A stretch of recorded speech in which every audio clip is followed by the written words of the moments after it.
G20 तो अच्छी बात है। अगर G20 की मीटिंग हो रही है तो इससे हो सकता है कि यहाँ टूरिज़्म को भी बढ़ावा मिलेगा, बाकी चीज़ें भी हो जाएँगी।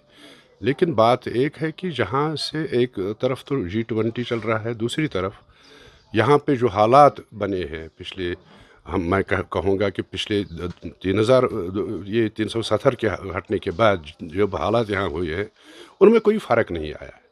एक तरफ तो बीजेपी वाले दावा कर रहे हैं और मुझे लगता है कि G20 का इन्होंने यहाँ इनेकाद करना, ये भी एक इंडिकेशन है कि ये सारे वर्ल्ड को दिखाना चाहते हैं कि जम्मू और कश्मीर में हालात ठीक है। लेकिन अगर ग्राउंड पे हम देखें तो हालात ठीक यहाँ नहीं है, क्योंकि पिछले ही कुछ दिनों में 2 एक्सीडेंट यहाँ हो गए, राजौरी और पुंछ में, जो बड़े ख़तरनाक हो गए। पहले तो मैं उनको कंडेम करता हूँ, ऐसा नहीं होना चाहिए था, क्योंकि PDP का यही मौक़िफ़ रहा है कि बंदूक कोई हल नहीं है। जो भी मसला होगा वो बातचीत के ज़रिए हल होना चाहिए। लेकिन बदकिस्मती की बात यह है कि हमारी जो सरकार है, हिंदुस्तान की जो सरकार है, बीजेपी की जो सरकार है, उनको ये बात जो हम कहते हैं, उनको ये हज़म नहीं होती है। वो कहते हैं कि बातचीत के लिए हम तैयार नहीं हैं।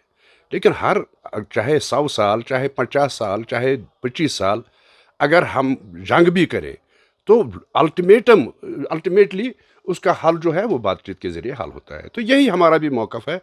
जहाँ G20 की बात है तो यहाँ ऐसे मुझे लगता है कि इन दिनों में जब हम श्रीनगर की बात करेंगे तो इतनी सिक्योरिटी सख्त की गई है कि आम लोगों को परेशान किया जाता है।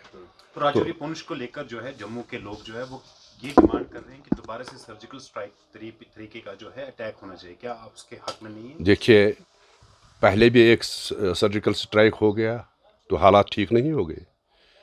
तो मैं यही कहता हूँ कि जंग से कोई मसला हल नहीं होता है, बंदूक से कोई मसला हल नहीं होता है। और हमारा मौक़िफ़ ही PDP का ये रहा है। हमारे लीडर जो थे, जो बानी लीडर हमारे थे, मुफ्ती मोहम्मद सईद साहब, उन्होंने उस वक्त यही नारा दिया था, ग्रेनेड से न गोली से बात बनेगी बोले से। और हमारा आज भी वही मौक़िफ़ है।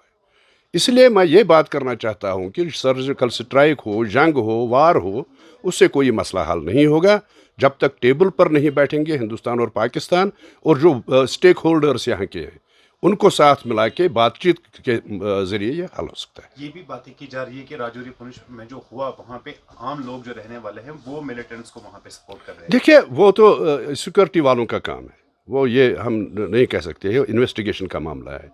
इन्वेस्टिगेशन में अगर कोई दोषी है तो उसको सज़ा मिलनी चाहिए। मैं वो नहीं कहता हूँ, हम प्रोटेक्ट किसी को नहीं करेंगे।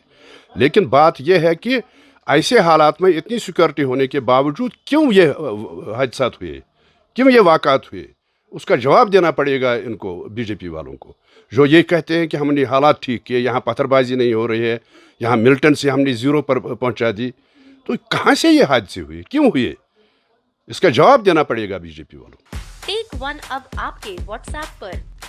WhatsApp करिए hi 9728253663 पर।